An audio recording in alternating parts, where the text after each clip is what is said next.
C'est vrai que ça fait plaisir déjà d'être convoqué et d'avoir des minutes parce que ça faisait quand même plus d'un an que j'avais pas rejoué, donc c'est toujours ça de prix et ça fait plaisir de jouer. Et du coup, comment trouves-tu ton rythme entre club et la Nati?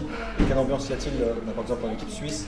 Et quelle adaptation dois-tu faire face quand tu vas là-bas? L'ambiance elle est bonne comme un peu dans chaque équipe, mais c'est vrai que là-bas c'est particulièrement cool, les joueuses elles sont top. Et comme adaptation, faut s'adapter. C'est vrai que le changement de rythme, c'est pas le même. Ça comme plus vite, après c'est quand même les meilleurs de Suisse.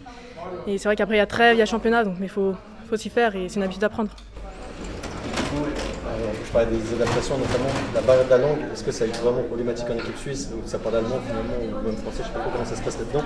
Et comment ça se passe du coup avec la langue? Sachant qu'en Suisse, il y a 4 langues différentes qui sont parlées. Pour moi, c'est un peu problématique la langue, c'est vrai, parce que je parle pas très bien allemand, donc, du collège, donc on sait ce que ça vaut. Après, il y en a quand même pas mal qui parlent français, on parle quand même un peu anglais maintenant. La coach elle parle anglais, donc tout ce qui est foot, ça va. Et après, pour la cohésion, l'intégration, c'est plus compliqué, mais ça se fait quand même.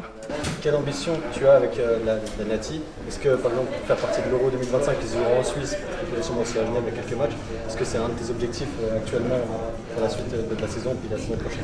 Oui, c'est sûr que l'Euro 2025, c'est un objectif. En ayant été convoqué pour la Coupe du Monde, c'est sûr que maintenant on veut toujours plus. Donc oui, je veux être convoqué et je veux participer. C'est vrai que le match n'avait pas d'enjeu, après nous on joue pour gagner. Donc malheureusement on a fait une contre-performance, c'est comme ça. On avait quand même une raison de faire un bon match, on avait le stade à disposition, il y avait beaucoup de spectateurs, donc c'est dommage de montrer cette performance-là. Après oui, on revient de la trêve, mais c'est pas une excuse. Donc c'est à corriger et on doit se préparer au mieux pour les playoffs. J'avais pas vraiment l'impression qu'il y avait une pression. Après, c'est sûr qu'on joue dans un grand match, c'est différent, mais après, il faut s'adapter. La semaine prochaine, on a une finale dans un grand stade. Donc, c'est pas une raison de perdre possession de nos moyens. Donc, c'est un truc à travailler entre nous et on va essayer de faire au mieux la semaine prochaine. C'est vrai que les playoffs, c'est quand même une grande histoire avec nous où on a joué en finale et on perd.